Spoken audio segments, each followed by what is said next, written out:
Elle arriva à l'entretien, couverte de boue. Mais ce qu'elle dit fit tomber le PDG, milliardaire, fou amoureux. Isabella Carter se présenta au plus important entretien de sa vie, ses vêtements trempés de boue. Tout le monde dans la salle éclata de rire. Quelqu'un prit une photo, et en quelques heures, son humiliation devint virale. On lui proposa de reprogrammer l'entretien. On s'attendait à ce qu'elle parte, honteuse, mais elle ne le fit pas.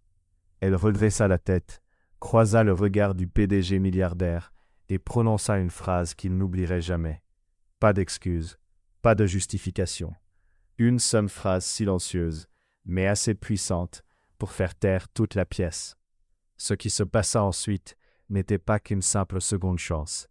C'était le début d'une histoire d'amour que personne n'avait vu venir, pas même lui. Avant de continuer, si vous aimez les histoires touchantes et inspirantes comme celle-ci, pensez à vous abonner à la chaîne et à laisser un like. Le rire avait commencé avant même qu'elle atteigne la porte tournante en verre. « Elle va vraiment entrer comme ça ?» murmura l'une des réceptionnistes, le sourire à moitié caché derrière son écran d'ordinateur. Isabella Carter fit une pause juste devant l'entrée. Elle inspira profondément. Le poids de la boue séchée tirait sur l'ourlet de son blazer beige clair désormais ruiné. Son talon gauche était brisé en deux. Ses longs cheveux noirs, soigneusement bouclés ce matin, étaient emmêlés en un chignon lâche, collant à sa joue humide. Elle ne ressemblait en rien à une candidate pour un poste chez Blackwood International. Pourtant, elle leva le menton et entra. Le hall était fait de verre et de pierres polies, avec de hauts plafonds et une sculpture abstraite tournante au centre. Élégant, coûteux et silencieux. Un silence pesant s'abattit dès qu'elle franchit le seuil, comme si chaque personne dans la pièce avait suspendu sa pensée pour contempler son embarras. Ce n'était pas cruel, juste, silencieusement accablant. Leur regard en disait plus que leurs lèvres n'osaient murmurer « Elle n'a rien à faire ici ». Le garde de sécurité hésita avant de lui tendre un badge visiteur. « Nom complet, s'il vous plaît » demanda-t-il, scrutant sa tenue avec un malaise à peine dissimulé. « Isabella Carter, je viens pour le poste de responsable marketing stratégique. Entretien final avec M. Blackwood. » Il la détailla une dernière fois, tapa son nom dans sa tablette avec un léger soupir et lui remit le badge, prenant soin de ne pas effleurer ses doigts. Elle le remarqua, mais ne broncha pas. Derrière les portes de l'ascenseur, Isabella se retrouva entre deux femmes en tailleur bleu marine impeccable, coiffure parfaite et talons acérés. Leur parfum était cher. Elles ne dirent rien, mais leur regard disait tout. Pauvre fille, ça ne durera pas longtemps. Et peut-être avait-elle raison. Son reflet dans le miroir de l'ascenseur le confirma. Elle avait l'air vaincue, comme si elle avait traversé une tempête pour se faire rejeter avec un sourire. Et en effet, 20 minutes plus tôt, un camion de la voirie avait dévié trop près du trottoir, éclaboussant un mélange d'eau de pluie huileuse et de boue sur son corps, comme une blague cruelle du destin. Il n'y avait pas eu le temps de rentrer chez elle, pas même le temps de pleurer. C'était sa dernière interview du mois, de l'année presque. Le seul retour après 79 CV envoyés et 4 petits boulots qui ne suffisaient toujours pas à payer son loyer. Elle avait failli rebrousser chemin sur le trottoir, failli abandonner. Puis elle se souvint de le mot que sa sœur avait laissé ce matin-là, accroché au frigo avec un aimant ébréché en forme de cœur rouge. Même si le monde dit non, ta vérité est ton pouvoir. Vas-y, Bella, pour moi, pour toi. Alors elle avait franchi le pas, et maintenant, elle montait au 39e étage, la tête haute, comme si elle portait encore du velours au lieu de la honte. La réceptionniste de l'aile exécutive cligna des yeux en voyant Isabella approcher. « Puis-je vous aider ? » « J'ai un entretien à 10 heures avec M. Blackwood, » répondit-elle. Un instant d'hésitation. « Vous êtes mademoiselle Carter ? » « Oui. » Un autre battement de paupières, un autre regard, une petite pause polie, avant que la réceptionniste ne décroche le téléphone. Quelques instants plus tard, un assistant grand et élégant ouvrit la porte vitrée menant au bureau interne. On aurait dit qu'il sortait d'un plateau de cinéma. Cheveux impeccables, costume parfait, démarche qui ne laissait place à aucune erreur. Sauf que cette fois, il essayait clairement de ne pas rire. « Par ici, dit-il d'un ton sec. La salle de réunion est prête. » Salle de réunion. Le ventre d'Isabella se noua. Ce n'était pas un simple entretien avec un recruteur. Non, c'était la dernière étape, un panel, une présentation. Elle n'avait même pas eu le temps d'essuyer son visage. En traversant le couloir, elle croisa deux jeunes collaborateurs qui ne faisaient aucun effort pour cacher leur sourire moqueur. « Halloween est arrivé en avance », murmura l'un. L'autre ricana. Isabella ne réagit pas. Elle continua de marcher, malgré son talon cassé qui la faisait légèrement boiter du côté gauche. Sa blouse collait à son dos. Son cœur battait si fort qu'elle était sûre qu'on l'entendait résonner dans tout le couloir. Et puis, la porte s'ouvrit. Dans la salle de réunion, 4 personnes étaient assises. 3 cadres impeccablement vêtus. Et à la tête de la table, un homme en costume bleu marine, dont la seule présence semblait aspirer l'oxygène de la pièce. Ethan Blackwood. Le PDG Ethan Blackwood. Milliardaire, golden boy de l'industrie, l'homme dont le visage avait couvert les magazines et figuré sur les listes Forbes avant ses 30 ans. Son regard était fixé sur sa tablette jusqu'à ce que l'assistant se raclât la gorge. « Vous avez rendez-vous à 10 heures, monsieur. » Ethan leva les yeux et il la vit. Pendant une longue seconde perçante, personne ne parla. Cadres féminines échangèrent un regard. L'une d'elles haussa même un sourcil. Isabella prit une grande inspiration et entra. Debout, à l'extrémité opposée de la table, une image presque ridicule de détermination et de chaos. « Je sais à quoi je ressemble, » dit-elle, avant que quiconque ait pu parler. Sa voix ne tremblait pas, et je vous promets qu'il y a une bonne raison à cela. Mais si vous me donnez 10 minutes, je vous montrerai que ce que j'ai à offrir ne s'efface pas chez le pressing. Silence. Puis, étonnamment, Ethan se renversa dans sa chaise, le visage impassible, impossible à lire. « Vas-y, dit-il doucement. » Sa voix était basse, fluide, plus curieuse que moqueuse. Le cœur d'Isabella bondit dans sa poitrine. Elle décrocha le petit dossier qu'elle avait réussi à garder sec sous son bras et le posa sur la table. La manche de son blazer, maculée de boue, resta un instant collée à sa peau. Mais elle ne tressaillit pas. J'ai construit des campagnes marketing sans budget, sans équipe, sans contact. J'ai transformé $300 de publicité en 180% de croissance pour une librairie locale au bord de la faillite. Je n'ai peut-être pas l'air de la candidate idéale pour un poste de responsable marketing stratégique, mais j'ai travaillé plus dur que beaucoup de ceux qui affichent un CV parfait.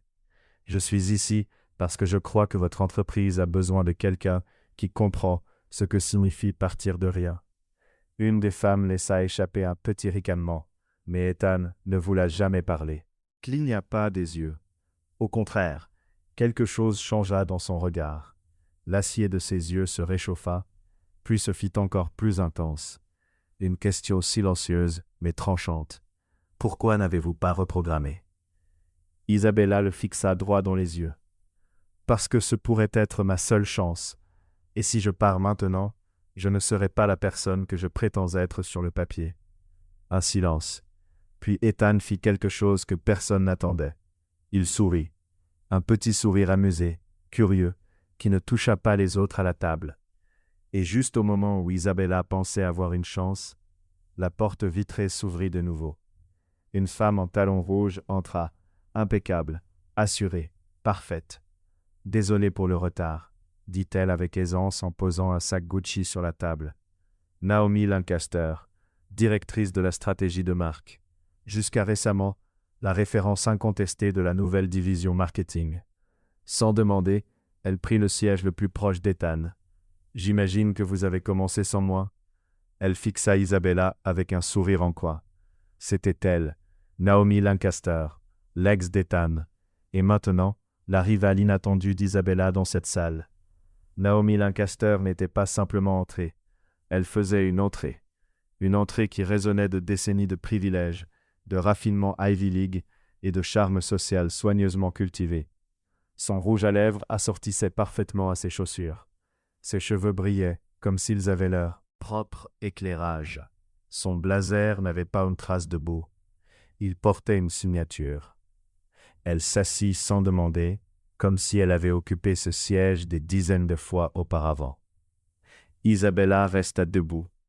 Ethan ne dit rien, mais quelque chose dans son regard, un éclat vif et calculateur, passa de Naomi à Isabella, comme s'il observait une pièce avec deux protagonistes très différents. « Je ne savais pas qu'il y avait des entretiens en duo, » dit Naomi, posant sa main parfaitement manucurée sur la table. Ses yeux ne quittèrent jamais Isabella, sauf si elle était du personnel de ménage. Un petit rire s'échappa d'un des autres cadres. Isabella retint son souffle, non pas par colère, mais par ce mélange de choc et d'incrédulité qui frappe quand quelqu'un dépasse les limites dans une salle silencieuse. Ethan regarda Naomi. C'est une candidate, et elle était en plein milieu de sa présentation. Oh, le sourire de Naomi se resserra. Eh bien, par tous les moyens, continuez. Isabella sentit le picotement derrière ses yeux, mais elle ne laissa pas monter la colère. Elle tourna une page de son dossier et se dirigea vers le tableau blanc. Chaque pas résonnait dans ses chaussures trempées. Chaque mouvement était un risque. J'ai passé les 2 dernières années à conseiller des petites entreprises qui ne pouvaient se permettre personne d'autre, commença-t-elle en dévissant le capuchon du marqueur. Ils n'étaient pas des clients glamour, mais ils m'avaient appris à écouter. Vite, à créer quelque chose à partir de presque rien. C'était ce genre de pensée qu'il fallait avoir quand le marché change du jour au lendemain. Elle commença à détailler une étude de cas, une campagne de relance pour une librairie, étape par étape. Aucun mot à la mode, juste des résultats. Son écriture penchait légèrement. Le marqueur grinqua une fois, mais sa voix restait ferme. Ses mains bougeaient avec détermination. Ethan l'observait comme si elle était un puzzle qu'il n'aurait jamais pensé aimer. Puis, son estomac gronda bruyamment, et tout le monde l'entendit. Le moment sembla suspendu dans l'air, comme chargé d'électricité statique. Naomi esquissa un sourire derrière sa tasse de café. Les cadres supérieurs baissèrent les yeux sur leurs tablettes, faisant semblant de ne pas remarquer. Isabella leva les yeux du tableau, le marqueur toujours en main.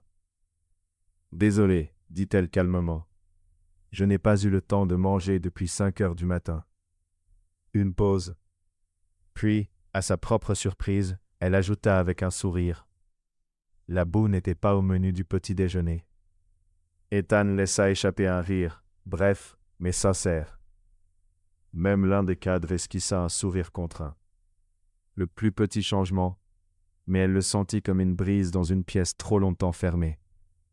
Naomi, visiblement agacée, croisa les jambes et lança un regard à Ethan. « Dois-je revenir plus tard ? Ou est-ce que cette performance fait partie du nouveau processus de recrutement ? Plus froide, plus ferme. Vous êtes la bienvenue pour rester, Naomi, mais vous ne faites pas partie du panel de décision. Vous avez demandé à observer. » « Je pensais que ce serait instructif, » répondit-elle légèrement. « Toujours intéressant de voir ce qui se passe dehors. On ne sait jamais qui pourrait surprendre. » Le moment s'évapora comme un nuage cachant le soleil. Isabella termina sa courte présentation et retourna à sa place, toujours debout, toujours couverte de boue, maîtrisant chaque centimètre de son costume abîmé, comme s'il était en soie. Elle glissa le dossier vers Ethan. Ce n'est pas imprimé sur du papier glacé, mais ce sont de vrais chiffres, une vraie croissance, de vraies personnes. Ethan ne tendit pas immédiatement la main pour prendre le dossier. Il continuait à la regarder avec une intensité silencieuse qui la fit se sentir enfin vue. « Merci, mademoiselle Carter, » dit-il d'une voix mesurée. « Nous vous recontacterons. » Et juste comme ça, le moment était terminé. Elle hocha la tête et quitta la pièce, les chaussures légèrement mouillées, écrasant le marbre, alors que la porte se refermait doucement derrière elle. Cette fois, l'ascenseur était miraculeusement vide. Isabella s'appuya contre le mur et expira. Ses bras tremblaient. Son visage était chaud, rouge d'adrénaline, de gêne et de cette audace imprévisible qui était apparue de nulle part. Elle n'avait aucune idée de ce qui venait de se passer, mais elle savait qu'elle ne le regretterait pas. En bas, la réceptionniste évita son regard. Le garde de sécurité lui fit un court signe de tête en récupérant son badge de visiteur. Pas de sourire, pas de mots. Dehors, le ciel s'était dégagé. La boue sur le trottoir s'était craquelée et séchée. Elle s'assit au bord d'un bac à fleurs et retira son talon cassé, massant la zone douloureuse de sa cheville. Et pour la première fois de la journée, elle esquissa un sourire. Pas parce que tout avait bien tourné, loin de là, mais parce qu'elle avait réussi à parler sans se rétracter. Elle jeta un coup d'œil à son téléphone. Aucun message, aucun appel manqué, aucune solution magique qui l'attendait dans sa boîte de réception. Mais aucune honte non plus. Alors qu'elle se levait pour partir, une voix l'interpella derrière elle. « Mademoiselle Carter !» Elle se retourna. C'était lui, Ethan Blackwood, debout près des portes tournantes, vêtu d'un costume bleu marine impeccable, tenant un sac en papier et un café à emporter. Isabella resta figée. « Ai-je oublié quelque chose ?» Il s'avança lentement vers elle, tendant le café et le sac. « Déjeuner ou petit déjeuner tardif, selon ton emploi du temps ?» Elle cligna des yeux. « Tu m'as apporté à manger? Mais tu étais pressé. » Il désigna le banc. « J'ai pensé que ce serait moins humiliant que de t'évanouir dans le hall. » Une pause. Puis elle éclata de rire, courte, surprise, sincère.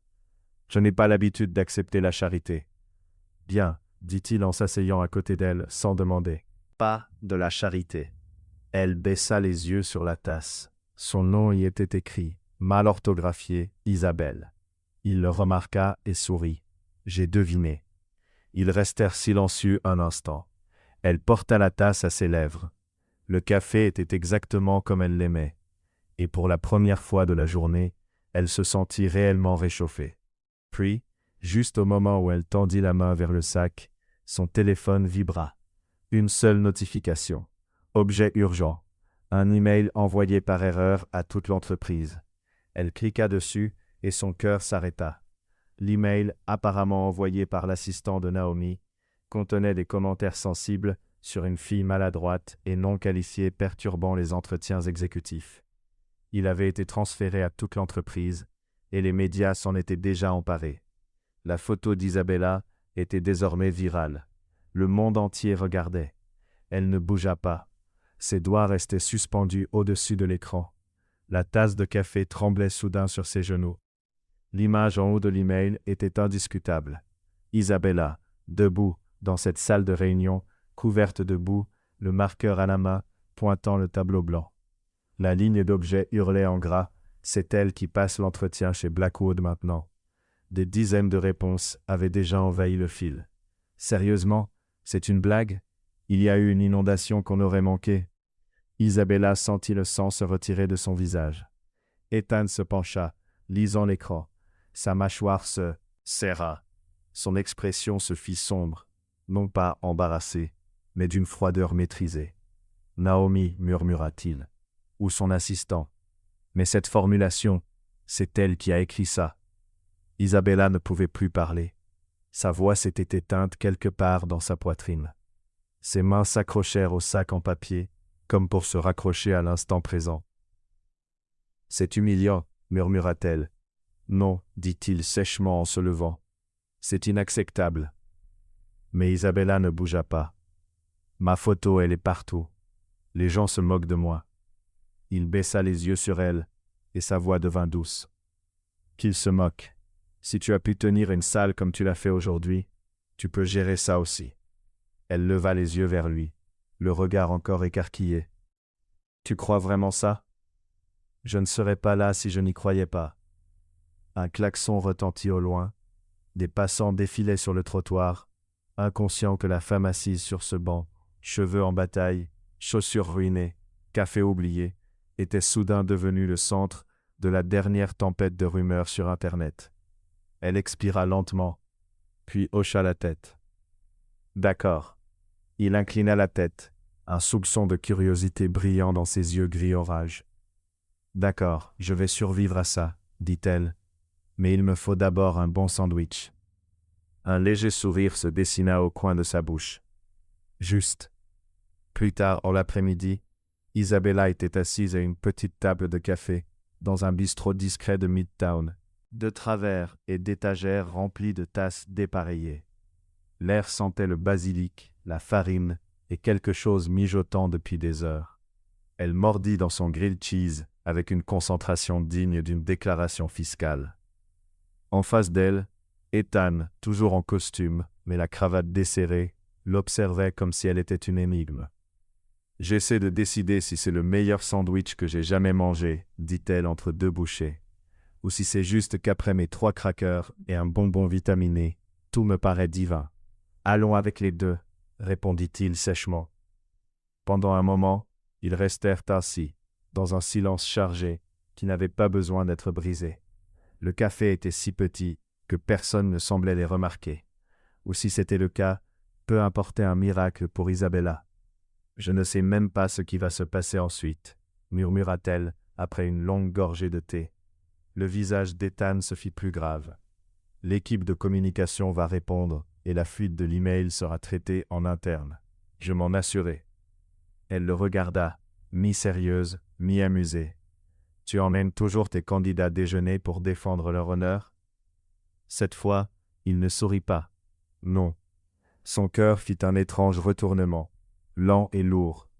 Un léger carillon sur son téléphone interrompit l'instant. Il lut le message, les sourcils froncés. « Les RH commencent une enquête officielle. Ils voudront te parler. »« De quoi ?» demanda-t-elle en s'essuyant les mains sur un serviette. « De la fuite de Naomi. » Isabella baissa les yeux sur l'assiette entre eux. « Ai-je encore une chance pour ce poste ?» Un silence. Puis Ethan dit avec prudence, « Aujourd'hui, tu n'as pas seulement fait impression. Tu m'as rappelé à moi et à tout le monde à quoi ressemble le courage quand il n'est pas parfait. » Sa gorge se serra de nouveau, mais cette fois, ce n'était pas de la honte, c'était de l'espoir. Un vrai espoir. Pendant ce temps, au siège de Blackwood, Naomi Lancaster arpentait son bureau, les vitres reflétant la lumière comme des lames tranchantes. Son assistante se tenait près du bureau, pâle comme un linge. « Tu l'as envoyé à tout le monde ?» siffla Naomi. « Je pensais juste le transférer. J'ai utilisé ton brouillon. Tu devais le nettoyer, le rendre anonyme. Il a automatiquement rempli le groupe de contact. Je te jure que ce n'était pas intentionnel. » Naomi frappa du poing contre le bureau. « Ethan va se servir de ça contre moi. » Son assistante avala difficilement sa salive. « Et si on disait que c'était un piratage? Une attaque de phishing ?» Naomi hésita. « Non, ça me ferait passer pour encore plus incompétente. » Elle recommença à faire les 100 pas, plus vite cette fois. « On fait du contrôle des dégâts. On réécrit l'histoire. On dit qu'on s'inquiétait pour les protocoles de sécurité enfreints, qu'elle est arrivée sans autorisation, sans badge, couverte de boue, qu'elle a perturbé le déroulement normal des choses. » Pour répondre, mais le téléphone de Naomi vibra. Un nouveau message d'Ethan Blackwood. Objet, réunion au bureau, urgent. Heure 18h. Lieu, salle de direction, 39e étage. Elle lut le message et ressentit quelque chose qu'elle n'avait pas éprouvé depuis des années. La peur au café, Isabella s'essuya les mains et se releva, débarrassant les miettes de ses genoux. Ses vêtements étaient encore tachés, ses cheveux toujours en un chignon désordonné, mais ses yeux, eux, étaient désormais stables. « Merci, dit-elle, en croisant le regard d'Ethan. Il se leva aussi, plus lentement. « Pour le sandwich, pour m'avoir vu. » Un silence s'installa. Puis elle ajouta, « Je devrais partir avant que votre assistante ne prenne une photo de nous et ne la divulgue à la presse. »« Ça a déjà été fait, » répondit-il sans hésiter. Elle cligna des yeux. « Quoi ?» Il sortit son téléphone et lui montra l'écran. Une photo granuleuse d'eux deux à la table. Un post sur les réseaux sociaux déjà en train de s'enflammer de commentaires. Qui est cette mystérieuse femme boueuse? Le PDG Ethan Blackwood, surpris en déjeuner avec la fille virale toute boueuse. Scandale ou compassion? Isabella gémit et se mit les mains sur le visage. Non, pas ça. Ethan éclata de rire, cette fois librement. Puis il dit, « Tu es encore en tendance. » Le soir, quand Isabella rentra chez elle, la porte grinça comme si elle avait honte pour elle. L'appartement était silencieux. Trop silencieux. Sa sœur Lily devait encore être à son service tardif. À la clinique communautaire. La même clinique dont Isabella avait aidé à refaire le branding bénévolement. Bien sûr, cela n'avait pas rapporté grand-chose, si ce n'est un sentiment personnel de valeur. Elle posa ses clés sur le comptoir, retira ses chaussures ruinées et se fixa dans le miroir accroché derrière la porte. La boue s'était transformée en stries. Ses yeux étaient fatigués. Son chignon s'effondrait, mais quelque chose avait changé dans son reflet. Elle ne ressemblait plus à quelqu'un qui allait abandonner. Alors qu'elle ouvrait le frigo, presque vide, à part un carton de lait d'amande et un demi-citron, son téléphone vibra de nouveau. Numéro inconnu, nouveau message. Nous souhaiterions planifier une déclaration et un entretien interne concernant les événements d'aujourd'hui. Le service RH vous contactera officiellement demain matin. EB. Elle fixa les initiales un long moment, à la fois personnel et professionnel. Elle tapa « Compris, je serai prête ». Puis, après un instant, elle ajouta « PS, le sandwich a aidé, même si je deviens célèbre sur Internet pour les mauvaises raisons ». Quelques secondes plus tard, les 3 points apparurent. La célébrité est drôle. Elle révèle qui est vrai et qui crie juste plus fort. Isabella regarda le message longuement et sourit. Le lendemain matin, les bureaux Blackwood bourdonnaient déjà de tension. Les équipes de relations publiques chuchotaient dans les salles vitrées. Les assistants faisaient semblant de ne pas lire les gros titres. Le nom de Naomi était en tendance, mais pas de la manière à laquelle elle était habituée. Un manager senior croisa Ethan dans le couloir, murmurant « Le service RH subit la pression du conseil. Certains veulent la tête de Naomi. Certains s'inquiètent des retombées. » « Qu'ils s'inquiètent, répondit Ethan, calme, presque glacial. « Je m'en occupe. » Dans son bureau privé, tout en acier et en verre, offrant une vue absurde sur la skyline, il fixa la ville. Son assistant posa le dossier du briefing du matin devant lui. « Toujours aucune excuse de Naomi ?» demanda-t-il. « Aucune. » Intéressant. Il se tourna lentement, bouton par bouton de sa veste, chaque geste mesuré. Mettez le service juridique et les RH en ligne et contactez Isabella Carter. Je veux qu'elle sache que nous prenons cela très au sérieux. L'assistant hésita. Dois-je aussi annuler votre dîner avec les investisseurs Langston? Ethan leva un sourcil. Pourquoi? Il pose des questions sur la fille dans la boue. Il marqua une pause, puis esquissa un léger sourire. Dites-leur qu'elle est exactement le type de personne dont cette entreprise a besoin. Quelque part à Brooklyn, Isabella était assise en face de sa sœur Lily, à une minuscule table de cuisine au motif floral ébréché. Lily, encore en blouse médicale, et les cheveux attachés en chignon haut et désordonné, faisait défiler son téléphone, les yeux écarquillés. « Tu es sur BuzzSim, les ragots, les affaires ?» Lily cligna des yeux. « Un blog qui parle de milliardaires et de drames de mariage ?» Je suppose que boue et chaos, ça fait toujours cliquer. Lily esquissa un sourire malicieux. Tu es sûr de ne pas avoir lancé un petit charme sur ce PDG? Isabella leva les yeux au ciel. Ce n'était pas comme ça. Si, c'était pas. Sa sœur posa son téléphone. Mais est-ce que ça va le devenir? Parce que si je recherche sa fortune une fois de plus, je risque de m'évanouir. Isabella éclata de rire, un vrai rire, pour la première fois depuis des jours. Il est impressionnant, mais c'est compliqué. C'est mon futur employeur. Enfin peut-être. La voix de Lily se fit douce. J'ai vu la lumière dans tes yeux quand tu parlais d'hier. Ce n'est pas seulement pour le poste. Isabella ne répondit pas, mais son silence en disait long.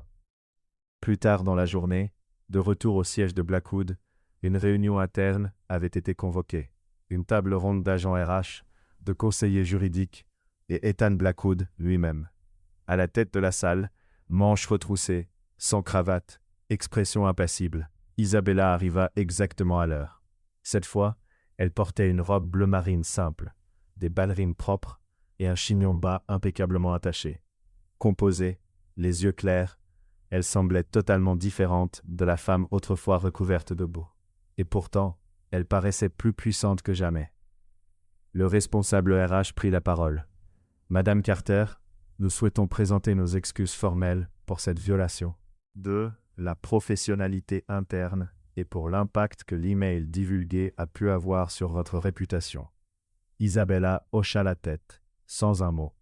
Le responsable continua. « Nous avons identifié l'expéditeur. » Ethan leva la main, l'interrompant. « Ne jouons pas la carte de la douceur. Naomi Lancaster est responsable. Qu'elle ait envoyé ou approuvé cet email, cela a été fait dans l'intention d'humilier. » Le silence s'abattit sur la salle. Il ajouta ensuite, avec gravité, « Isabella Carter restera candidate pour le poste de responsable marketing stratégique. Et si le conseil s'y oppose, qu'il vienne me le dire directement. » Un représentant juridique griffonna des notes. Isabelle cligna des yeux, le cœur battant, prête à affronter la tempête. « Tu m'as maintenu dans le processus. Tu l'as mérité, malgré le chaos, ou peut-être à cause de lui. » Elle le fixa un instant, puis jeta un regard aux autres présents dans la pièce. « Je vais être claire, dit-elle lentement. Je ne suis pas ici pour provoquer du drame. Je n'ai jamais demandé cette attention, mais je me défendrai. Et si votre entreprise ne valorise que la perfection polie, alors je ne suis pas la bonne personne. » Ethan s'appuya contre son fauteuil, les bras croisés, un demi-sourire réapparaissant sur son visage. « Mais si vous appréciez la résilience, le courage, et ceux qui se présentent malgré tout, même couverts de boue, alors peut-être que j'ai ma place ici, après tout. » Un silence s'installa. Puis Ethan dit simplement, « Tu l'as. » Ce soir-là, de retour dans son appartement, Isabella trouva quelque chose d'inattendu dans sa boîte aux lettres. Une petite enveloppe, sans expéditeur. À l'intérieur, une photographie.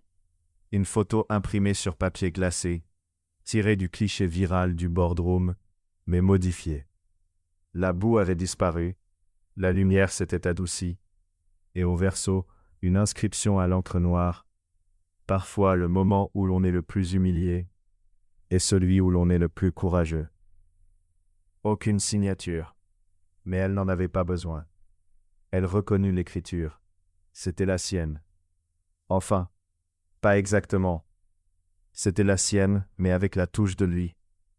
Il y avait bien longtemps qu'Isabella n'avait pas pleuré. Pas ces larmes silencieuses et fatiguées qui coulent sur la joue, sans que personne ne les remarque. Non, des vraies larmes. Celles qui vous surprennent au milieu d'un geste banal, laver une tasse de café, plier une serviette. Cette nuit-là, ce fut au-dessus d'une boîte à chaussures. Elle cherchait un câble de charge.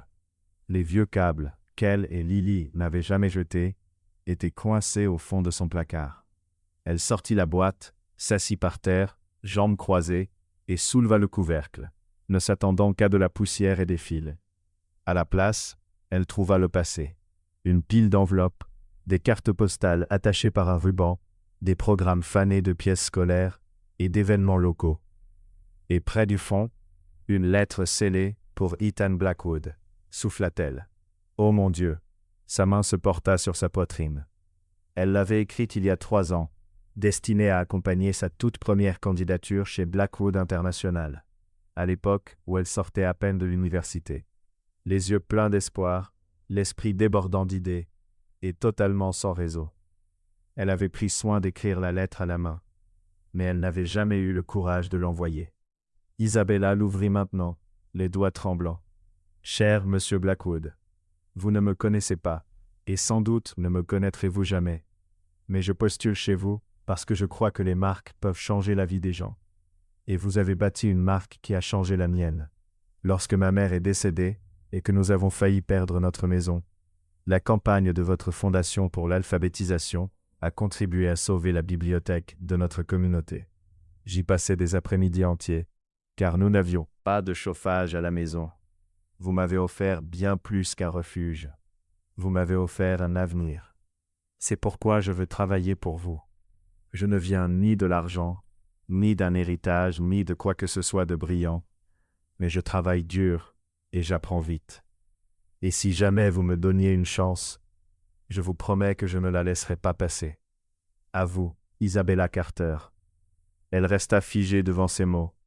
Les larmes brouillaient l'encre. Elle ne l'avait jamais envoyé. Trop peur que cela paraisse trop émotionnel, pas professionnel, insignifiant. Maintenant, elle comprenait que ce n'était rien de tout ça. C'était honnête, c'était elle, et Ethan devait la lire.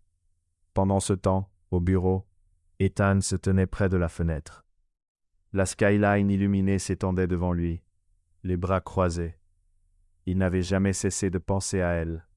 Depuis la salle de réunion, depuis le café, depuis ce regard défiant qu'elle lui avait lancé. Oui, mais aussi une clarté brute qui le secouait. Il avait vu l'ambition. Oui, beaucoup. Mais ce qu'il n'avait pas vu depuis des années, c'était la conviction sans ego, le cœur sans arrière-pensée. Et cette lettre qu'il lui avait envoyée, c'était impulsif. Il ne faisait jamais ça. Jamais franchir les limites professionnelles. Mais quelque chose en elle refusait d'être compartimenté. Il s'assit, sortit son téléphone et rédigea un message. « Si tu es libre demain, j'aimerais continuer notre conversation. Pas un entretien, juste un café. Café cette fois. » Il fixa l'écran un instant, puis appuya sur « Envoyer ». Le lendemain, dans un café tranquille, un de ces endroits que personne ne remarque vraiment, avec du bois brut et des mugs démesurés, l'atmosphère semblait suspendue. Le barista accueillit Ethan par son prénom, mais avec la même aisance détachée que pour n'importe quel client. Isabella arriva 5 minutes en avance. Jeans, pull vert profond, cheveux lâchés sur les épaules. Maquillage minimal, juste un léger trait de rouge à lèvres. Ethan se leva à son entrée, et pendant un instant, il se contenta de la regarder. Rien de superflu, aucun stress, juste elle. « Salut », elle sourit doucement. Il désigna la banquette près de la fenêtre, déjà préparée avec 2 cappuccinos et une part de gâteau au citron. « Je me souvenais que tu disais que ton petit déjeuner se résumait à 3 crackers et une vitamine. » Elle éclata de rire. « Eh bien, c'est généreux comparé à certains jours. » Quelques instants de silence s'installèrent, mais ce n'était pas gênant. C'était un silence vivant qui laissait respirer l'air. « J'ai apporté quelque chose, dit-elle, sortant la lettre pliée de son sac. » Il haussa un sourcil. « Une mise en demeure ?» Elle secoua la tête en riant. « Pire, quelque chose que je n'ai jamais eu l'intention d'envoyer. » Elle la glissa sur la table. Il la lut sans l'interrompre. Au fur et à mesure, son expression changea, subtilement. Ses épaules se détendirent, sa mâchoire se relâcha. Lorsqu'il eut fini, quelque chose de totalement nouveau brillait dans ses yeux. « Je n'avais aucune idée, dit-il doucement. Je n'ai jamais pensé que ça comptait, répondit-elle.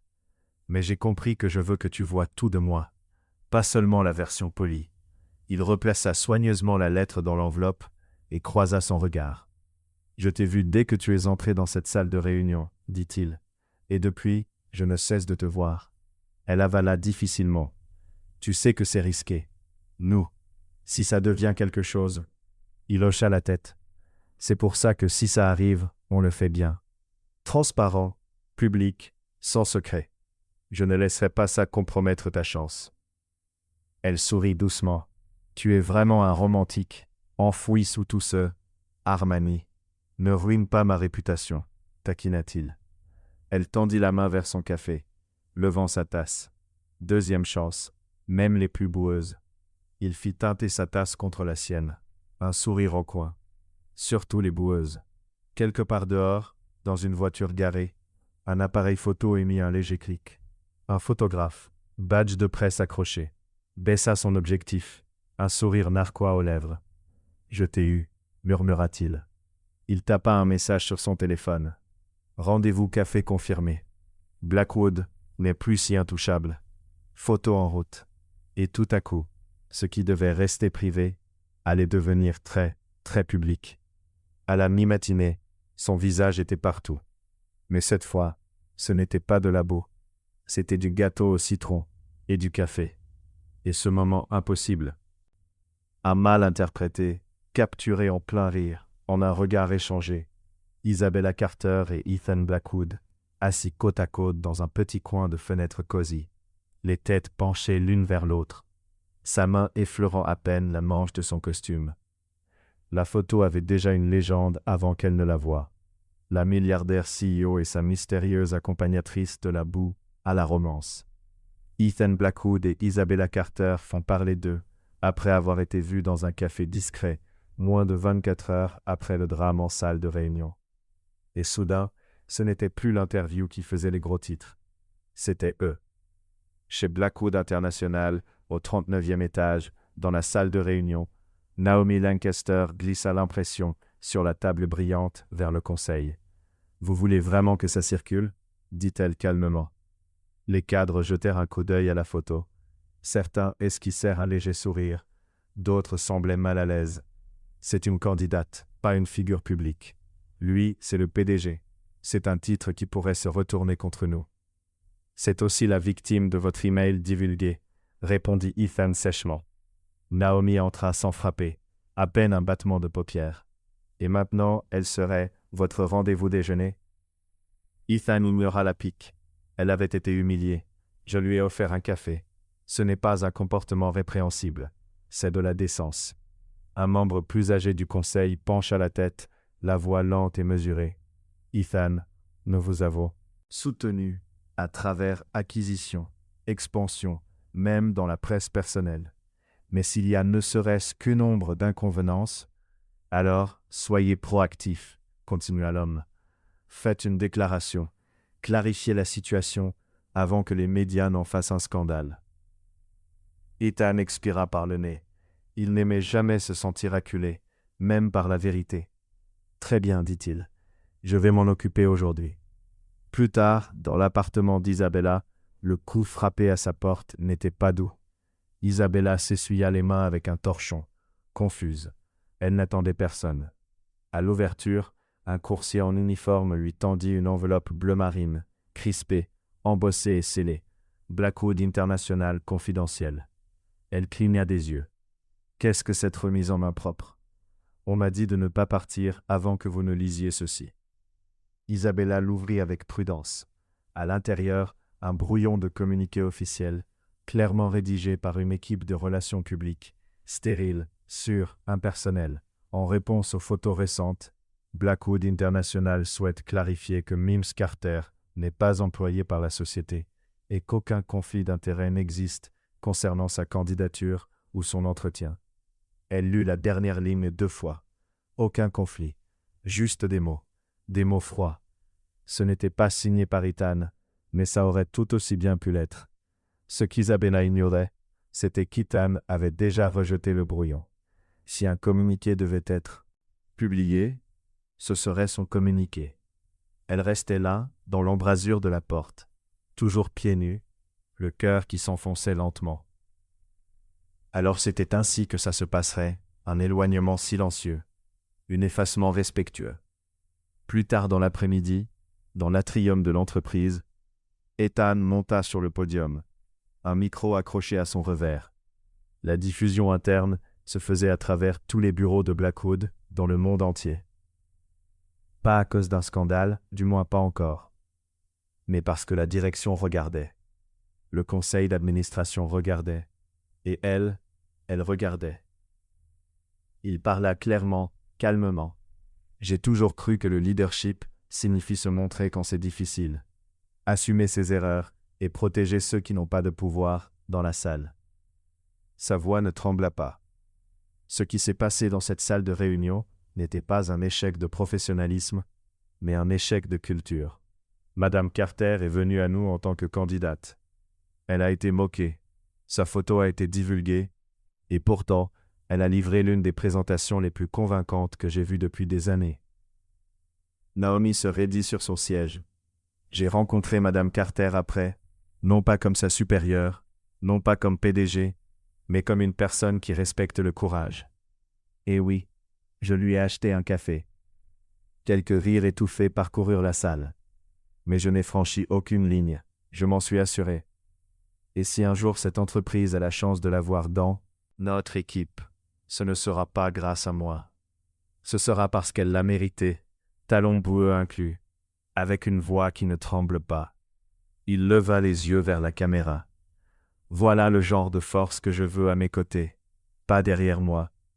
Cette nuit-là, de retour dans son appartement, elle ne pleura pas, mais elle sentit quelque chose se décrocher à l'intérieur, comme si le souffle qu'elle retenait depuis des jours quittait enfin sa poitrine. Elle rembobina la diffusion et écouta à nouveau, avec une voix qui ne tremble pas. Elle fixa la lettre pliée sur sa table basse, celle qu'il portait encore, celle qu'elle avait failli ne jamais envoyer. Son téléphone vibra. Ethan Blackwood. Si je ne suis pas renvoyé demain matin, accepteriez-vous que je vous invite à dîner, quelque part avec de vraies chaises? Elle rit doucement, puis tapa sa réponse, seulement si c'est un endroit où je peux porter des chaussures propres. PS, j'ai une contre-offre. Tu apportes le vin, je cuisine. Pendant ce temps, dans le bureau de Naomi, un coup se fit entendre à la porte. Elle se tourna, s'attendant à voir son assistante. Mais c'était le service juridique. 2 costumes, pas de sourire. Nous avons un mot à vous dire, dit l'un d'eux, en la fixant. À propos de quoi? L'email, la décision finale des RH. J'ai déjà parlé à, il y a plus, dit l'aîné, en lui tendant un dossier. Apparemment, il y avait un modèle récurrent. Les doigts de Naomi se figèrent sur le dossier lorsqu'elle lut la ligne. En gras, suspension de 30 jours, sans droit au bonus. Une panique froide et silencieuse s'abattit sur ses épaules. Ce n'était pas terminé. Pas du tout. Dans la cuisine d'Isabella, la sauce pour pâtes mijotait doucement. Elle alluma une petite bougie sur la table, non pas pour le romantisme, mais parce que ça rendait les choses moins éphémères. Puis elle ouvrit le tiroir et en sortit un objet ancien et fané, l'aimant rouge en forme de cœur, du frigo de sa mère. Celui qui avait tenu la lettre. Elle le posa délicatement sur le comptoir. Il signifiait maison. Il signifiait famille. Il signifiait qu'elle n'était plus la fille de la salle de réunion. Et demain, elle serait encore plus courageuse. Il avait apporté du vin. Bien sûr qu'il en avait apporté. Un merlot doux, avec une étiquette qu'elle ne pouvait pas prononcer, et un petit ruban autour du goulot. Pas pour la forme, juste par attention. Ce détail minuscule la rendait nerveuse d'une manière qu'elle n'avait pas ressentie depuis toute la semaine. Ça sent très gros enjeu, lança-t-elle en ouvrant la porte. Ethan se tenait là, en jeans. Oui, en jeans vraiment. Et un pull sombre, l'air légèrement hésitant. C'était la première fois qu'il ne semblait pas posséder le bâtiment dans lequel il se trouvait. Gros enjeu, répéta-t-il. Tu as mis un ruban? Il baissa les yeux vers la bouteille. C'était ça ou des fleurs, et je ne savais pas si les fleurs auraient été trop présomptueuses. Elle s'écarta pour le laisser entrer. Était plus sûr. Le vin donnait l'impression d'un rendez-vous. Il la regarda attentivement. Et c'en est un? Elle avala puis sourit. Je n'ai pas encore décidé. L'appartement sentait le romarin, l'ail et juste un peu de pain grillé brûlé. La table était dressée pour 2, avec une petite bougie vacillante dans un photophore ébréché, en forme de tournesol. Ethan regarda autour de lui, en versant le vin. Ça semble plus vrai que n'importe quel restaurant que j'ai fréquenté depuis des années. Isabella haussa un sourcil. Ça ressemblait à un compliment et à un avertissement. C'est un compliment, dit-il. Puis, après une pause, peut-être une confession. Elle s'assit, lui tendant un bol de pâtes. Bol, confesse-toi donc. Il prit d'abord une gorgée de vin, peut-être pour gagner du temps, puis parla doucement. Ça fait longtemps que je n'ai pas fait ça. Dîner. Il secoua la tête. Connexion. La pièce resta silencieuse un instant. Et comme s'il avait senti qu'elle ne le jugerait pas, il continua. Mes parents étaient mariés publiquement, jamais en privé. Mon père était héritage. Ma mère, contrôle de la presse.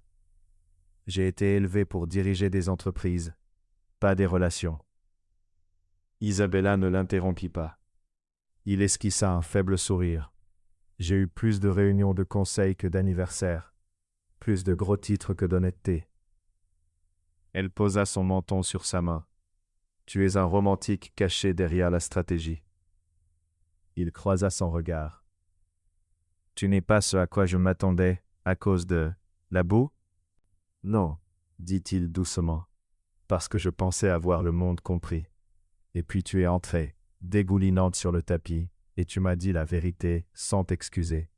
Son souffle se coupa, et pendant un long moment, il n'y eut ni réplique spirituelle, ni talon brisé, ni gros titre. Juste deux personnes à une table, se voyant enfin sans le bruit du monde. Après le dîner, elle prépara du thé. La ville bourdonnait doucement à travers la fenêtre ouverte, un murmure lointain de taxis, de promeneurs nocturnes et de vie qui se déroulait sans eux. Il s'appuya contre le plan de travail de la cuisine, l'observant. « Garde l'aimant », dit-il en hochant la tête vers le cœur rouge, qui retenait un reçu fané sur le frigo. Elle leva les yeux et sourit. « C'est celui de ma mère. »« Elle te ressemblait » demanda-t-il. Elle inclina la tête.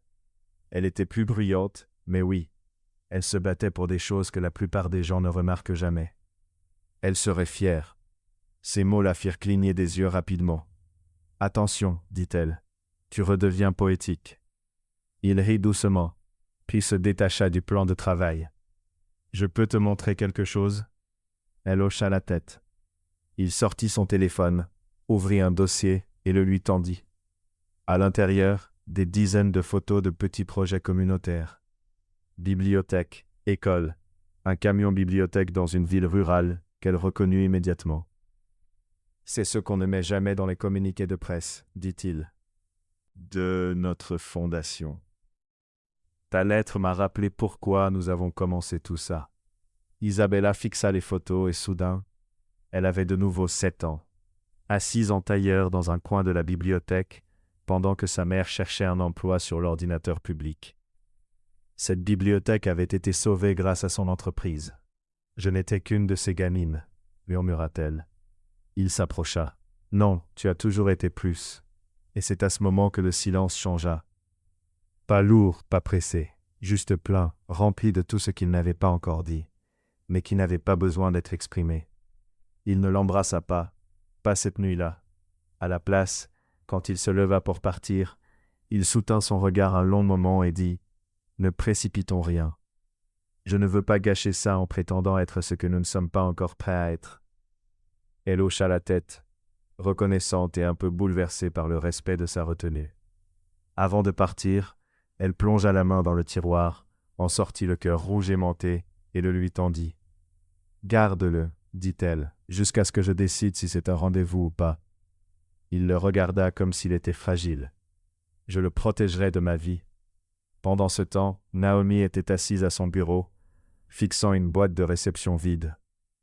Aucun allié, aucune excuse, plus aucun titre à son nom.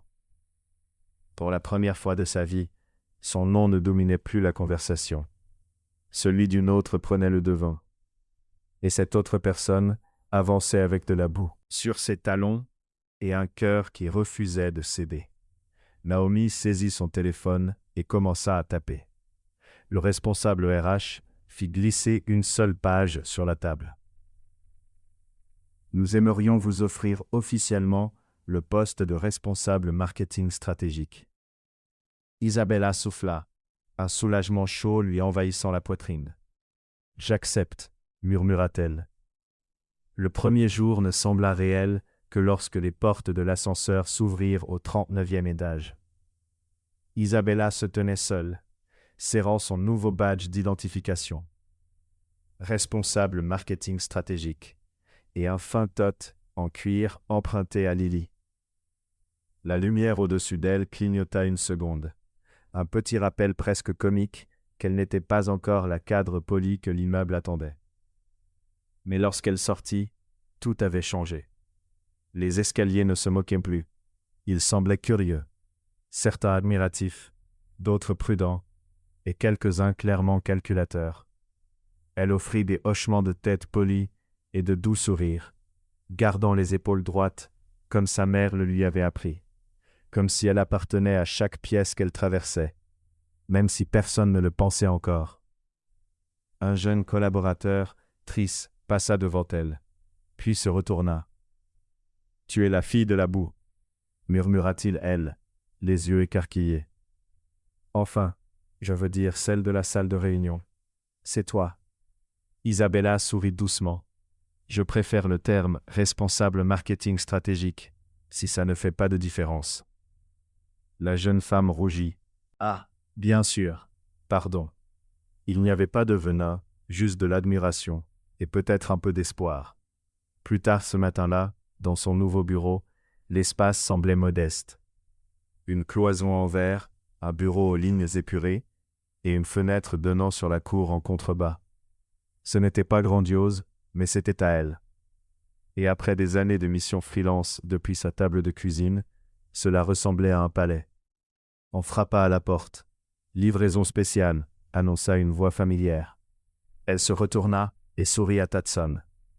Ethan se tenait dans l'embrasure, tenant une petite plante en pot, d'un vert éclatant, vivante, joyeusement assurée. « C'est notre version approuvée par les RH des fleurs ?» demanda-t-elle. « Vérifiez avec soin, » répondit-il. « Et arrosable. » Elle la prit délicatement. « Merci. » Il entra les mains dans les poches. Pas de cravate, encore une fois. Juste la version détendue de lui-même. Elle commençait à reconnaître celui qui ressemblait moins à un titre de journal et plus à un homme. « Je ne vais pas rester, dit-il, mais je voulais te féliciter. Tu l'as mérité. » Elle inclina la tête. « Tu dis ça comme si quelqu'un avait essayé de te convaincre du contraire. » Ses yeux scintillèrent légèrement. « Il y aura des conversations. Mais rien ne tient face à, eh bien, nous devons être plus sérieux. Nous construisons quelque chose ici. Je veux que ta voix soit dans la pièce. » « Juste ma voix ?» demanda-t-elle. Il haussa un sourcil et rit doucement. Commençons par ça. Cette nuit-là, à la maison, Lily était déjà étendue sur le canapé en tenue de travail, mangeant du beurre de cacahuète directement dans le pot, avec un bâton de céleri. « Tu as survécu ?» lança-t-elle alors qu'Isabella retirait ses chaussures. « À peine. Je crois que j'ai bu mon poids en café tiède et on m'a demandé 10 fois si j'étais la fille de la photo. » « Et le milliardaire ?» Isabella lui lança un coussin. « Ce n'est pas encore mon petit ami. On y va doucement. » Lily prit une autre bouchée. « Bien, il doit te mériter. Tout toi. » Cela fit hésiter Isabella. Elle s'approcha et s'assit à côté de sa sœur. « Tu penses que je change ?» Lily la regarda. « Toi, non, tu plies toujours ton linge propre et tu ne le ranges pas pendant 3 jours. Tu googles encore comment faire cuire l'œuf parfait. Juste. » Mais Lily ajouta, adoucissant le ton, « Tu es plus forte et tu commences peut-être à croire que des gens comme toi peuvent être au sommet sans perdre qui ils sont. » Isabella posa sa tête sur l'épaule de Lily. Elles restèrent ainsi longtemps, silencieuses, simplement présentes l'une pour l'autre. Le 2e jour de son retour chez Blackwood, Isabella arriva tôt. Le bureau était encore calme, la lumière du matin glissant à travers les fenêtres. Elle portait un petit plateau de viennoiserie et le posa délicatement sur la table partagée de l'aile stratégie. Au fur et à mesure que la matinée avançait, s'arrêta, surprise. « C'est pour nous ?» demanda un analyste. « Je me suis dit qu'on pourrait commencer la journée sur une note sucrée », répondit simplement Isabella. Un moment bref mais significatif rompit la tension. Un merci par-ci, un rire sincère par-là. Quelques collègues restèrent pour se présenter. Certains lui posèrent même des questions sur ses campagnes passées. Et tout à coup, elle n'était plus la fille de la boue. Elle faisait partie de l'équipe. Plus tard dans l'après-midi, dans la salle du comité exécutif, Naomi était déjà assise lorsque Isabella arriva pour la présentation stratégique. Ses talons rouges étaient de retour, tout comme son rouge à lèvres impeccable. Mais l'énergie avait changé. Elle paraissait impeccable, mais plus calme. Alors qu'Isabella passait à côté d'elle pour s'asseoir, Naomi se pencha légèrement. « Toujours pleine de surprises » murmura-t-elle. Isabella sourit calmement. « Je ne fais que commencer. » Naomi la fixa un long instant, puis, avec un sourire crispé, se détourna. La réunion débuta ce soir-là dans le bureau d'Ethan. La skyline était baignée d'or, Ethan se tenait près de la fenêtre, sirotant un thé noir au lieu du bourbon habituel, un signe discret que la journée avait demandé concentration, pas fuite. Isabella entra, un dossier sous le bras. « Tu voulais des idées pour le déploiement régional, dit-elle, en posant le dossier devant lui. Il le prit et la regarda. « Tu ne t'arrêtes jamais, hein? J'ai arrêté plusieurs fois, répondit-elle. Ça ne m'a jamais mené très loin. Un instant passa. Puis, lentement, elle plongea la main dans son sac et lui tendit quelque chose. Le magnet cœur rouge. « Tu t'en souvenais » dit-il doucement. « En réalité, répondit-elle, je l'ai oublié ce matin. Je viens de réaliser que je ne veux plus l'avoir sur mon frigo. » Il parut surpris. « Pourquoi ?»« Parce que, dit-elle en croisant son regard, ma vie ne se résume plus à survivre dans cet appartement. Je n'ai plus besoin de rappel de ce que j'ai failli perdre. J'ai besoin d'espace pour ce qui vient ensuite. » Son regard se fit plus tendre. « Alors laisse-moi t'aider à construire cet espace. » Et pour la première fois, sans presse, sans public, sans besoin de contrôler les dégâts, il tendit la main vers elle, et elle ne se recula pas. Plus tard, Isabella se tint devant le tableau blanc, le marqueur suspendu juste au-dessus de la surface. Autour d'elle, une douzaine de cadres supérieurs, chacun avec un carnet ou un ordinateur portable, attendaient son prochain mouvement. Ce n'était pas qu'une présentation, c'était un test, une salle pleine de jugements silencieux, des yeux perçants, des sourires polis, masquant des années de pouvoir, et elle dirigeait la pièce. Il y a 10 jours, elle n'était qu'une histoire, un titre, la fille de la boue. Maintenant, elle était autre chose, et elle comptait le prouver. Elle traça une courte ligne sur le tableau et se tourna vers eux. « Nous n'avons pas besoin de plus de panneaux publicitaires, » dit-elle calmement. « Nous avons besoin de racines, de récits humains.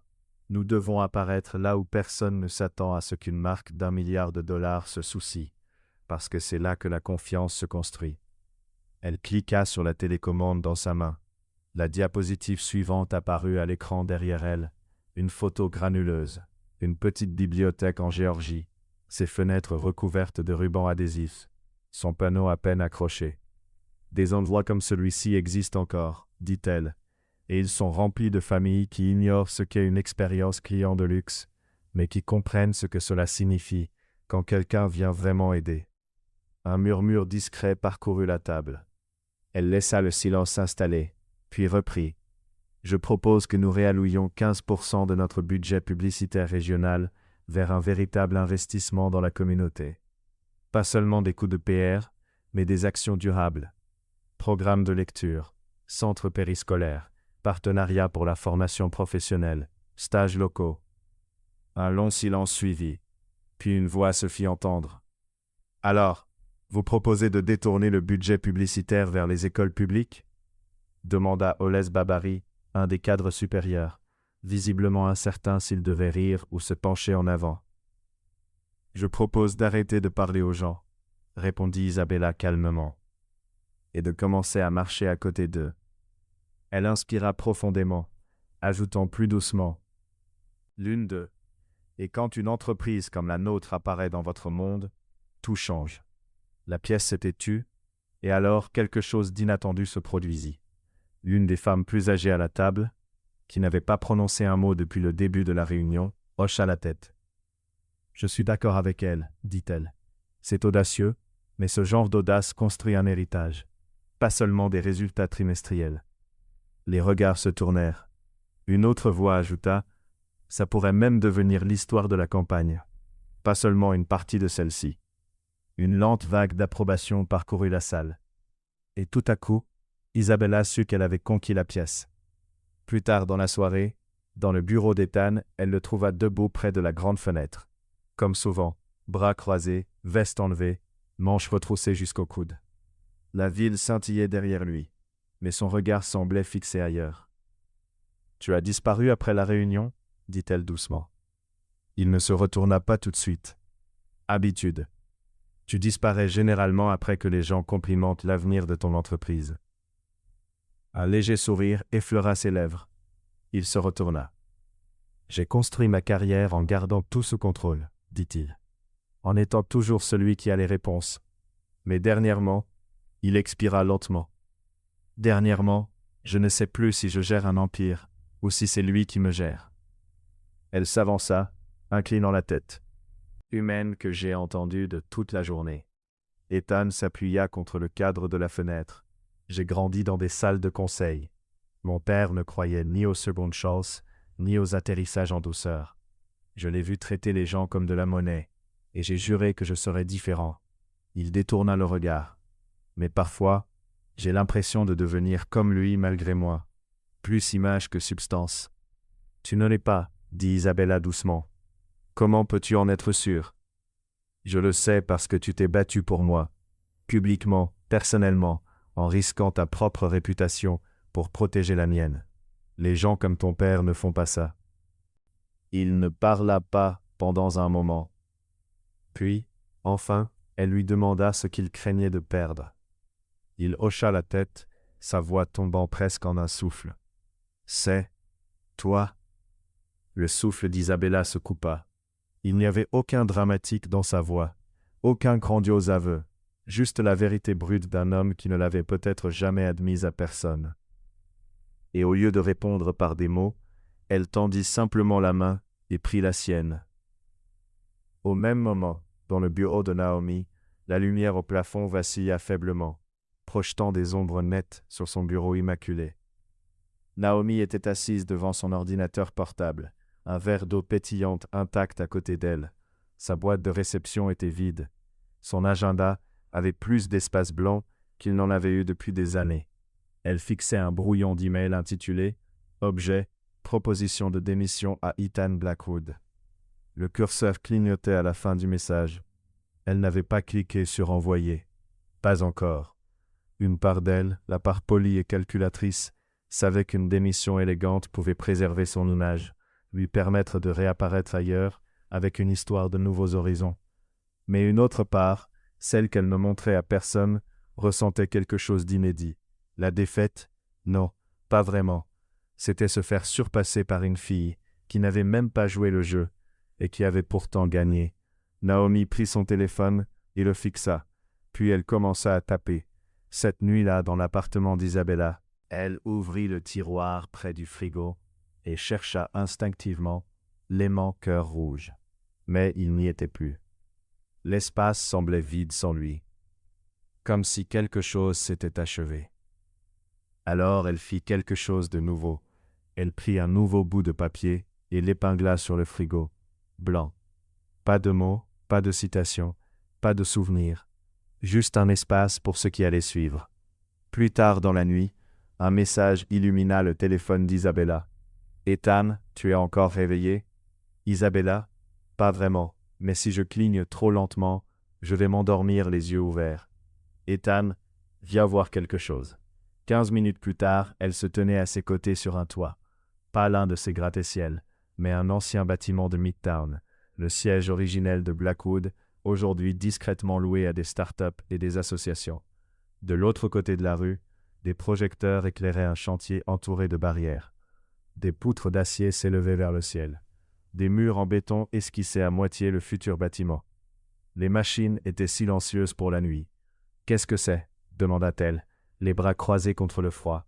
« Le prochain projet de la Blackwood Foundation », répondit Ethan. « Centre communautaire, bibliothèque publique, laboratoire d'emploi. Nous avons commencé la semaine dernière. » Ses yeux s'écarquillèrent. « Pourquoi ne m'as-tu pas dit ?» Il la regarda, voix douce. « Parce que je voulais que tu le voies quand ça comptait. » Elle s'avança vers le bord, le cœur battant dans sa poitrine. « J'ai proposé presque exactement la même chose hier. »« Je sais, » dit-il. « Nous l'avions déjà mis en route, mais toi, tu lui as donné du cœur. » Elle se tourna vers lui, et quelque chose brillait dans ses yeux. Pas des larmes, mais la croyance. Non seulement dans le projet, mais en lui et en elle-même. 2 semaines plus tard, Isabella ne s'attendait pas à revoir son nom dans un objet d'email. Pas après que les médias se soient calmés. Pas après que les murmures au bureau se soient transformés en respect. Et pourtant, il était là, en gras, non lu, attendant dans sa boîte de réception « Objet Parlons Isabella » de Devon et Hayes. Elle haussa les sourcils. Devon et Hayes, l'une des plus grandes firmes de conseil du pays. élégante, élite, et totalement hors de portée 6 mois plus tôt. Elle leur avait envoyé un CV autrefois, sans réponse. Elle cliqua. Nous suivons votre parcours chez Blackwood avec beaucoup d'intérêt. Votre récente présentation a montré non seulement une créativité rare, mais aussi une conviction exceptionnelle. Nous aimerions discuter avec vous d'une opportunité de leadership au sein de notre équipe de storytelling stratégique. Poste de senior manager, niveau principal, avec une progression rapide vers le poste de VP. Une pause. Elle relut le message. Niveau VP. Ses doigts hésitèrent au-dessus du clavier. Sa respiration se bloqua dans sa gorge. C'était le genre d'email qu'on capture juste pour prouver que ça existe, sauf que cette fois, c'était réel. Et cela venait avec du pouvoir, un titre, un salaire, du prestige et peut-être de la distance. Plus tard dans la journée, à l'intérieur de l'ascenseur de Blackwood, Isabella s'y glissa juste au moment où les portes se refermaient pour trouver Naomi déjà là. Le silence tomba instantanément, professionnel, poli, mais pas complètement vide.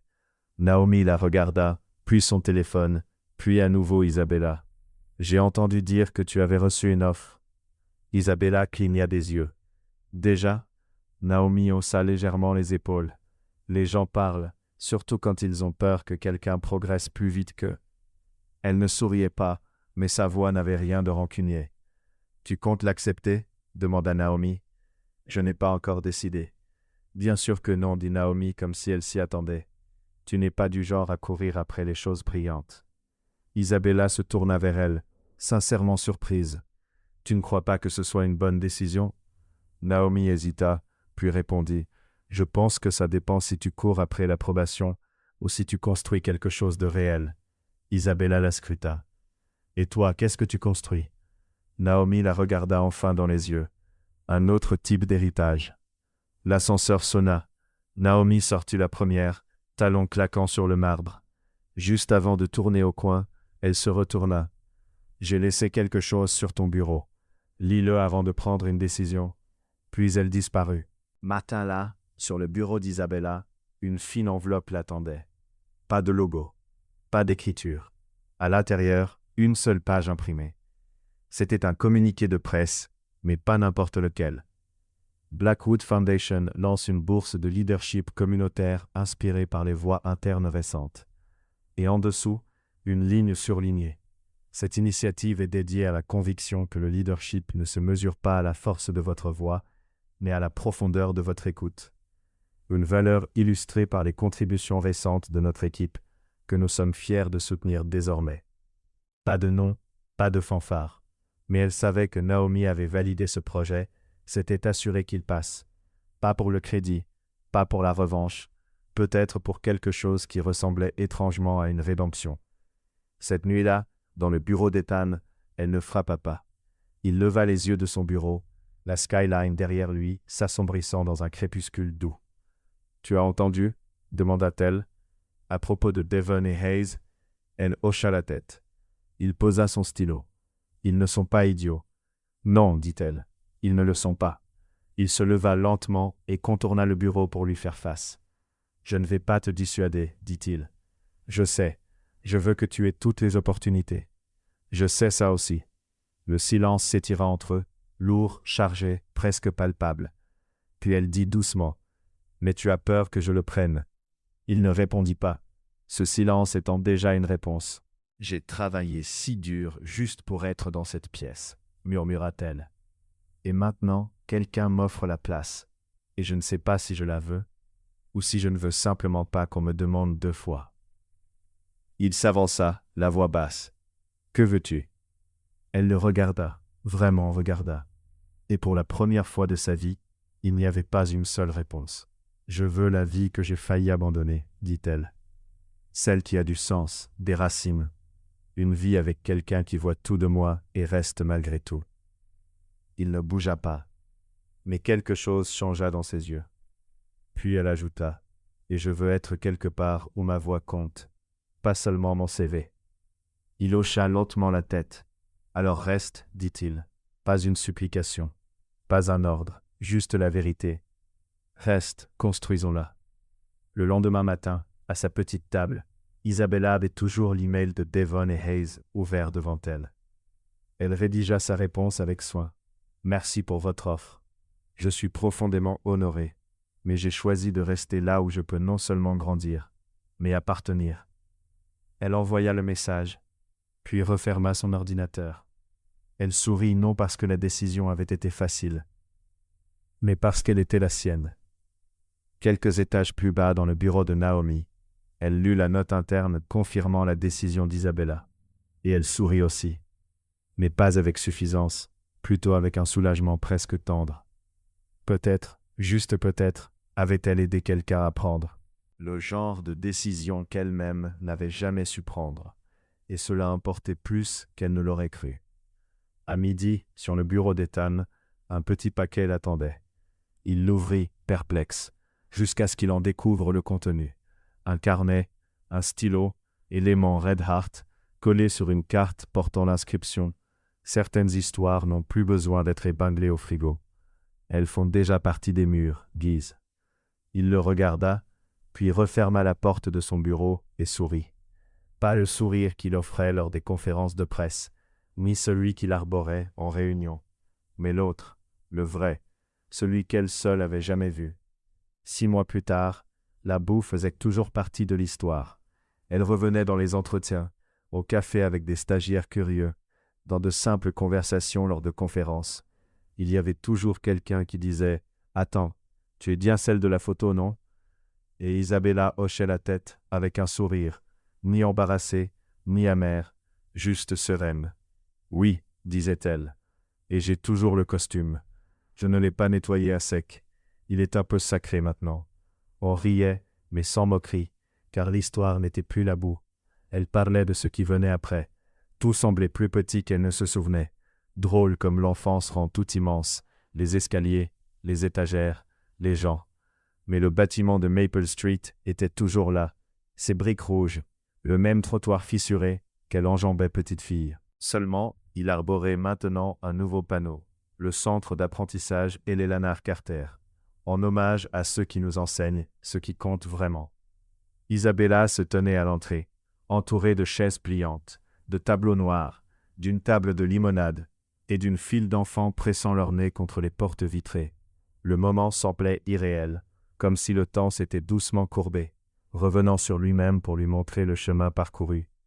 Elle jeta un coup d'œil à l'homme à ses côtés, grand, calme, les manches retroussées, une main posée sur son dos. Ethan était venu de la ville tôt ce matin-là, juste pour être là. Il avait refusé de parler pendant la cérémonie, disant « Ce n'est pas mon histoire, c'est la tienne. » Le maire toussa. « Mademoiselle Carter, dit-il en lui tendant les ciseaux cérémoniels. Voulez-vous avoir l'honneur ?» Ses doigts tremblaient légèrement. Elle regarda le ruban rouge, brillant, flottant doucement dans la brise, puis la foule. « Cet endroit, murmura-t-elle, m'a sauvé une fois, pas par des miracles, mais par le calme, par les histoires, par un refuge, quand la vie semblait s'effondrer. » Elle fit une pause, ses yeux rencontrant ceux d'Ethan. « Et j'espère qu'il fera la même chose pour quelqu'un d'autre maintenant. » Les ciseaux tranchèrent le ruban, et comme ça, les portes s'ouvrirent. Les enfants se précipitèrent à l'intérieur. Dans la bibliothèque, l'odeur de peinture fraîche flottait dans l'air, mêlée à celle de la moquette neuve et du nettoyant au citron. Certaines étagères étaient encore à moitié vides, mais elles se tenaient fières. Les coins lecture étaient pourvus de nouveaux coussins. Les tables d'études portaient de petites plaques colorées avec les noms, offertes par les familles de la communauté. Au fond de la salle principale, une photo encadrée montrait une petite fille assise en tailleur, un livre abîmé sur les genoux. Ses baskets défaites, les cheveux légèrement en bataille. Elle n'avait pas plus de 7 ans. C'était Isabella. Sous la photo, une plaque en laiton indiquait « C'est ici que son histoire a commencé. » Pas avec de l'argent, pas avec la perfection, mais avec des histoires, le silence et l'espoir.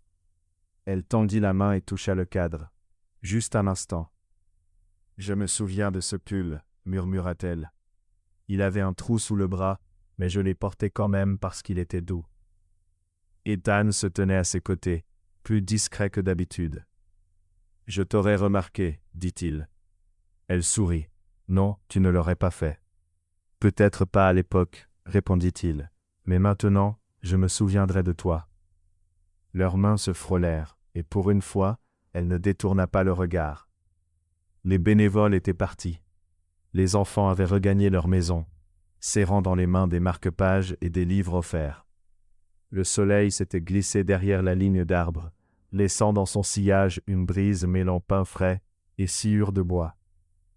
Des guirlandes de petites lumières jaunes avaient été tendues, entre deux poteaux en bois. Isabella et Ethan s'assirent côte à côte sur un banc, un morceau de gâteau au citron entre eux, le ciel grand ouvert au-dessus. « Je n'arrive pas à croire que la Fondation m'ait proposé un siège au conseil, » dit-elle en mordant dans le gâteau. Ethan la fixa. « Tu ne m'avais pas dit ça ?»« Je voulais voir ta réaction, » dit-il en levant un sourcil. « Eh bien, j'ai dit non. » Il cligna des yeux. « Tu crois ? » ?»« Pas encore, » corrigea-t-elle. « Je veux construire quelque chose d'abord, mériter ce poste, pas seulement être la fille des gros titres et du discours. » Ethan la regarda longuement, puis hocha la tête. « C'est pour ça que j'ai confiance en toi. » Elle posa son épaule contre la sienne. « Tu n'es pas mal non plus, Blackwood. »« Ne ruine pas ma réputation, » taquina-t-il. Quelques semaines plus tard, une enveloppe simple arriva. Pas d'expéditeur, juste son nom écrit d'une écriture nette et élégante.